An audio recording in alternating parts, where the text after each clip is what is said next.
കശ്മീരിൽ നിന്ന് തുടങ്ങിയതാട്ടോ. അത് പിന്നെ നേപ്പാളായി, ഹൈദരാബാദായി, മൂന്നാറായി, വയനാട്ടിൽ ചെന്ന് എത്തിയിട്ടുണ്ട്. അമ്മയുടെ ട്രിപ്പ് പ്ലാനിങ്ങും കേട്ട് ഞാൻ എണീറ്റതാട്ടോ രാവിലെ തന്നെ. ഇതുവരെ നടക്കൊന്നും പോകുന്ന എനിക്ക് തോന്നുന്നില്ല. എന്തായാലും അമ്മ പ്ലാൻ ചെയ്യട്ടെ, അടിച്ചു പൊളിക്കട്ടെ. ഞാൻ എൻ്റെ മുഖവും കാലമൊക്കെ ഒന്ന് നോക്കുമായിരുന്നു കേട്ടോ. കുറച്ചൊന്ന് ഡാമേജ് ആയിട്ടുണ്ട്. ഒരു സലോൺ ഡേറ്റിന് സമയമായിട്ടുണ്ട്. ഞാനപ്പോൾ ഒരു നീണ്ട വെക്കേഷന് വേണ്ടി എൻ്റെ സ്വന്തം വീട്ടിൽ വന്നിട്ടാട്ടുള്ളത്. ഇവിടെ എത്തിയാൽ ഞാൻ ചാരി വെച്ച ഏണി പോലെയാട്ടോ. വെച്ചെടുത്തുണ്ടാവും. കുറേ സമയം ഞാൻ സോഫയിലിരിക്കും, കുറേ സമയം ഞാൻ ബെഡിൽ പോയി കിടക്കും, കുറേ സമയം എൻ്റെ അമ്മയുടെ കളികളൊക്കെ കണ്ട് ഇങ്ങനെ അടുക്കളയിലിരിക്കും. അതുകൊണ്ട് പ്രത്യേകിച്ച് എൻ്റെ കൈയും കാലമൊന്നും ഇവിടുന്ന് അനങ്ങില്ല.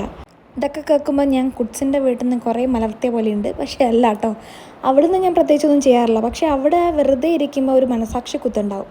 ഇവിടെ അങ്ങനെയല്ല. മനസാക്ഷി കുത്തില്ലാണ്ട് വെറുതെ ഇരിക്കാൻ പറ്റിയ സ്ഥലം അത് നമ്മളുടെ വീട് തന്നെയാണ് കേട്ടോ. കറൻ്റ്ലി 4th മന്തിലാണ് ഉള്ളത്.